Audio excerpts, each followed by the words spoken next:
بسم اللہ الرحمن الرحیم۔ اللہ نے کوئی ایسی چیز واجب قرار نہیں دی ہے جس کی آپ کو ضرورت نہ ہو۔ اللہ ہے، ہزار بار صد ہزار بار اس طرح کی رقیق تعبیریں استعمال کرتا ہوں صرف اس لیے کہ بچوں نوجوانوں کو یاد رہ جائیں اور وہ اس میں کسک اور کھٹک پیدا ہو اور سوچیں کہ یہ کیا کہہ دیا انہوں نے۔ نعوذ باللہ صد ہزار بار نعوذ باللہ۔ وہ اللہ ہے، کوئی خوشامد پسند بادشاہ نہیں ہے، وہ کوئی IMF کا ڈائریکٹر تھوڑی ہے کہ قوموں پر ٹیکس لگائے خواہ اپنے فائدے کے لیے۔ سمجھائیے کہ تمہارا فائدہ ہے مگر ہو اس کا اپنا فائدہ۔ یہ جو سرمایہ مغربی سرمایہ داری کا خونخوار پنجہ، اس کی جو نحوستیں ہیں معاشرہ انسانی کے لیے، اسے محسوس کرتے ہیں آپ؟ کچھ لوگ تو مجبوراً وفادار بنے ہوئے ہیں اور کچھ لوگ واقعاً اشتباہ میں ہیں، مغالطے میں ہیں، معلوم نہیں کدھر جا رہے ہیں۔ چونکہ یہ میڈیا اور یہ ایڈورٹیزمنٹس اور یہ اشتہارات یہ غیر ضروری چیز کو آپ کے لیے ضروری بتاتے ہیں، اور جو آپ کے لیے ضروری ہے اس سے توجہ ہٹ جاتی ہے۔ تو فائدہ ہے ان کا، کہتے ہیں میاں اس میں تمہارا فائدہ ہے۔ دھوکہ فریب، اگر دھوکہ فریب نہ بھی ہو، ضرورت ان کی پوری کر رہے ہیں آپ کے ذریعے سے۔ صد ہزار بار نعوذ باللہ استغفر اللہ، نقل کفر نہ باشد۔ یہ ایک رقیق تشبیہ تھی تاکہ مسئلہ جو ہے سماجیات سے جڑ بھی جائے اور بات ذہنوں تک منتقل۔ اللہ ہے بے نیاز، غنی علی الاطلاق، کسی چیز کا محتاج نہیں۔ اصل لفظ محتاج متصور نہیں ہے اس کی ذات کے لیے، کسی چیز کا محتاج نہیں۔ غنی، بے نیاز، یہاں تک بے نیاز آپ کی اچھائیوں سے بھی بے نیاز ہے، جو آپ کے کمالات ہیں ان سے بھی وہ بے نیاز ہے۔ جہاں مخلوقات کے کمالات کی حد ختم ہوتی ہے وہاں سے اس کے کمالات کا آغاز ہوتا ہے۔ وہ خالق ہے، اس کے صفات الگ ہیں، الفاظ صرف مشترک ہیں، الفاظ مشترک ہیں ورنہ کوئی شے مشترک نہیں ہے۔ ہم مخلوق ہیں، وہ خالق، ہم مرزوق ہیں، وہ رازق، ہم عبد ہیں، وہ معبود، ہم مرحوم ہیں، وہ راحم، ہم محتاج کرم، وہ کریم اور اکرم الاکرمین۔ کوئی چیز مشترک نہیں اور ہماری کسی صفت کا وہ محتاج نہیں۔ نہ صرف یہ کہ ہماری شے کا محتاج نہیں، ہماری کسی صفت کا محتاج نہیں۔ تو پھر اس نے ہمارے اوپر یہ واجبات کیوں عائد کر دیے؟ نماز پڑھو واجب ہے، روزہ رکھو واجب ہے، حج کرنے کو جاؤ واجب ہے، امر بالمعروف کرو واجب ہے، نہی عن المنکر کرو واجب ہے۔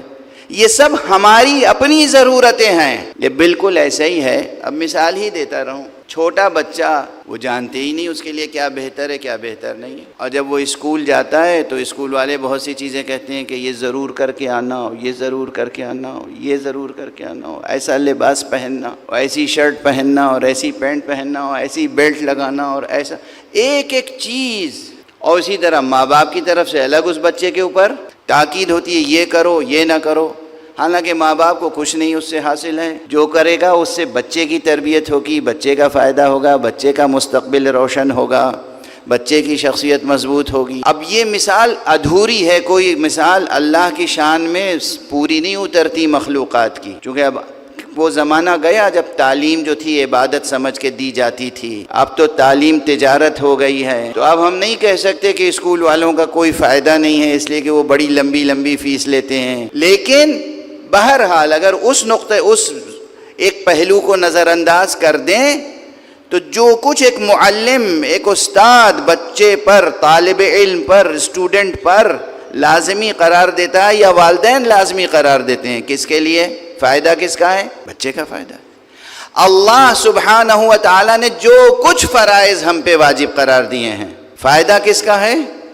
ہم پر، ہمیں، ہمارے لیے فائدہ پلٹ کے آنے والا ہے۔ یہاں تک کہ توجہ رکھیے گا، حدیث میں موجود ہے، یہاں تک کہ جو ہم صلوات پڑھتے ہیں محمد اور آل محمد پر، اس صلوات کا فائدہ بھی پلٹ کے ہم ہی کو ملتا ہے۔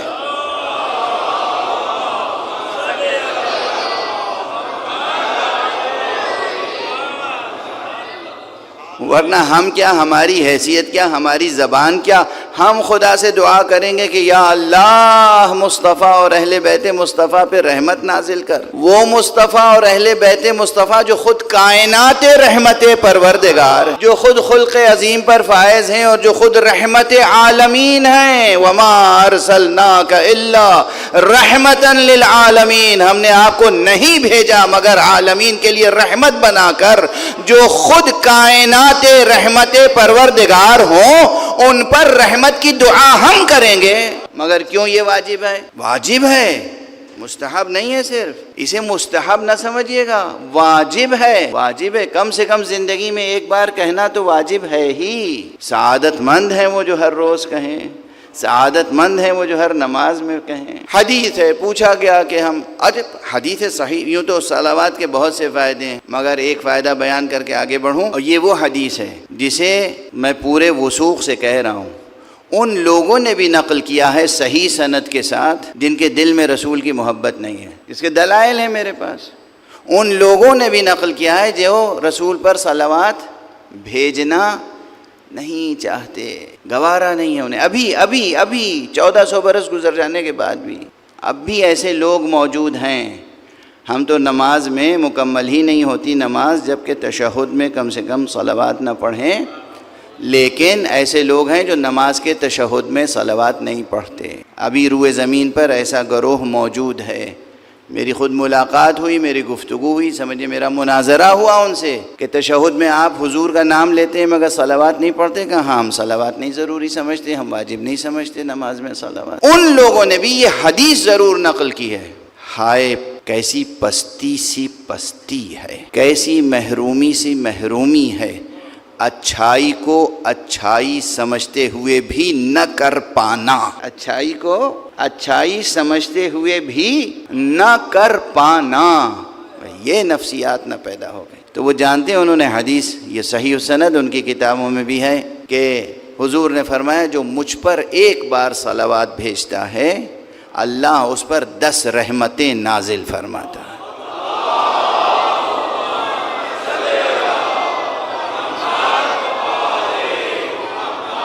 تو یہ جو سب سے بظاہر، اور یہ میں اس لیے عرض کر رہا ہوں کہ بظاہر خدا کی قسم بظاہر میرا خیال ہے سب سے مختصر اور سب سے آسان اور سب سے بڑی عبادت کا نام ہے صلوات۔ سب سے مختصر، اس سے زیادہ مختصر نہیں ہو سکتی، اس سے زیادہ زبان پہ سبک اور آسان نہیں ہو سکتی، اور کوئی شرط نہیں وضو کر کے صلوات پڑھیے، شرط نہیں ہے۔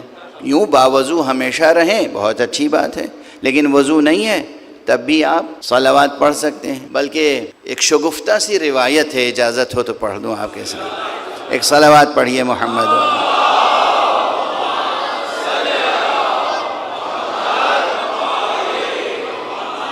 ایک جگہ گفتگو ہو رہی تھی حضرت حذیفہ یمانی، اب میں مختصر عموماً پڑھا کرتا ہوں، تفصیلات یاد ہوتی ہیں تب بھی میں اسے مختصر کر دیتا ہوں۔ حضرت حذیفہ یمانی نام سنا ہے آپ حضرات نے، ضرور سنا ہوگا۔ حضرت حذیفہ یمانی بہت بڑی منزلت کے حامل تھے۔ آپ بتائیے وہ کون ہوگا، وہ کیسا ہوگا جسے رسول اپنے راز بتاتے ہوں علی کے علاوہ۔ مولا علی کی بات تو بالکل الگ ہے۔ مولا علی علیہ السلام تو جان رسول تھے، نفس رسول تھے، جانشین رسول تھے، وصی رسول تھے۔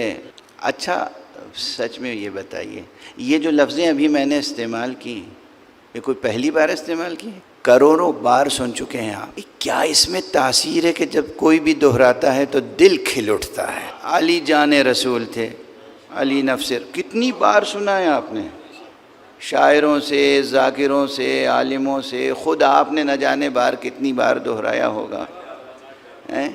خدا کی قسم کیا کوثر جاری ہے فضائل علی۔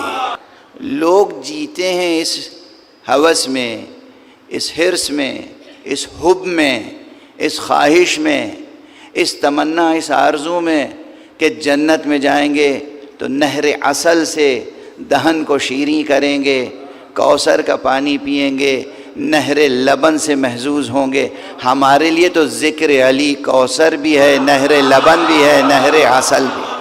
یہی ہمارے لیے نہر لبن ہے یہی ہمارے لیے نہر عسل ہے، یہی ہمارے لیے کوثر ہے، یہی ہمارے لیے آب حیات ہے۔ تو مولا علی کی تو بات ہی الگ ہے۔ مولا علی کے علاوہ جن چند افراد کو یہ شرف حاصل تھا کہ حضور کے تھوڑے سے راز حضور نے انہیں بتائے تھے، ان میں سے ایک جناب حذیفہ یمانی تھے، حضور کے وفادار، مولا علی کے وفادار۔ تو جناب حذیفہ یمانی بیٹھے ہوئے تھے، ایک دربار سجا ہوا تھا، انہوں نے جو دربار کے رأس و رئیس تھے انہوں نے پوچھا، حذیفہ کیسے ہو؟ کیف اصبحت یا حذیفہ؟ حذیفہ کیسے ہو؟ کیسے سویرا کیا؟ کیسے صبح کی؟ یہ عربی کا ایک محاورہ ہے اپنے انداز کا۔ کیا بتاؤں میری حالت کیا ہے؟ کیا بتاؤں کہ میری حالت کیا ہے؟ میں حق سے کراہت کرتا ہوں اور بغیر وضو کے صلاۃ ادا کرتا ہوں، میں وہ رکھتا ہوں جو خدا نہیں رکھتا۔ ایسے ہی دو تین جملے وہ کہتے گئے، جو صدر مجلس تھے اس وقت انہیں جلال آ گیا۔ حذیفہ تم کیا کہہ رہے ہو؟ میری سمجھ میں نہیں آ رہا، تم نہ ہوتے تو میں ابھی کیا کر ڈالتا۔ تم حذیفہ تم یہ کیا کہہ رہے ہو؟ اگر تم نہ ہوتے تو میں ابھی مثلا کوڑے برسا دیتا، پتہ نہیں کیا کرتا۔ ایک دربار میں وہ خاموش بیٹھے ہوئے حذیفہ، اتنے میں جناب مولا کائنات امیر المومنین علی ابن ابی طالب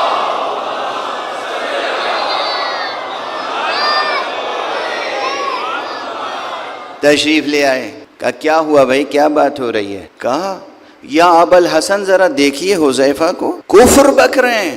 کہا کیا ہو گیا؟ کہا یہ کہہ رہے ہیں مجھے حق سے کراہت ہے، حق سے مجھے کراہت ہے، صلاۃ ادا کرتا ہوں بغیر وضو کے، میں وہ رکھتا ہوں جو خدا نہیں رکھتا۔ کہا اس میں غلط کیا کہہ رہے ہیں؟ موت حق ہے اور کون موت سے کراہت نہیں کرتا؟ اور یہ جو نبی پر درود بھیجتے ہیں یہ صلاۃ ہے اور بغیر وضو کے صلاۃ ہو جاتی ہے۔ اور بھائی حذیفہ ماشاءاللہ بیوی بھی رکھتے ہیں، بچے بھی رکھتے ہیں، خدا نہ بیوی رکھتا ہے نہ بچے رکھتا ہے، مشکل کیا ہے تمہیں؟ کہا یا ابا الحسن آپ نہ ہوتے تو میں تو ہلاک ہو جاتا۔ حضور کی طرف یہ حدیث بھی منسوب ہے کہ حضور نے فرمایا ہے کہ مومن کا مزاح بھی عبادت ہے، لیکن ظاہر ہے کہ اس کا نتیجہ یہ نکلا کہ ایک مومن کی صفت یہ بھی ہونی چاہیے کہ اس کے اندر مزاح کا ذوق پایا جائے۔ اب یہ حذیفہ کا ایک مزاح تھا، مزاح کا مزاح تھا، حقیقت کی حقیقت تھی۔ مومن کے مزاح کی شان یہ ہوتی ہے کہ وہ مزاح میں بھی جھوٹ نہیں بولتا۔ اب دیکھیے اس مزاح میں کوئی چیز جھوٹ نہیں تھی، غلط بیانی نہیں تھی، باطل امر نہیں تھا، کوئی باطل امر نہیں تھا، کوئی کذب نہیں، کوئی غلط بیانی نہیں۔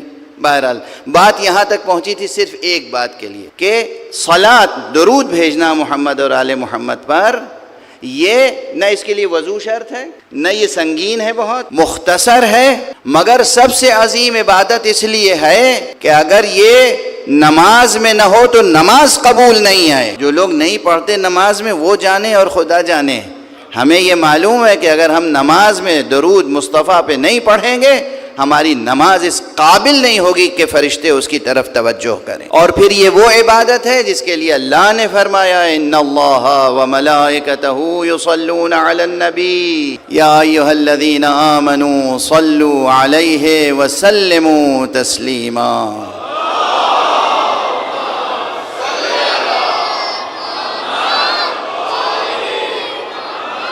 اب آپ ذرا غور فرمائیے گا، بات تو یہاں تک پہنچی تھی اس لیے کہ میں یہ عرض کر رہا تھا کہ کوئی بھی فریضہ جو ہم پر عائد کیا گیا اس میں اللہ کا کوئی فائدہ نہیں ہے، سب ہمارے فائدے کے لیے۔ درود بھیجنے کے لیے بھی جو اللہ نے فرمایا تو کس لیے؟ تاکہ یہ ایک بہانہ بنے، تاکہ وہ ہم پر اپنی رحمتوں کی بارش کرے۔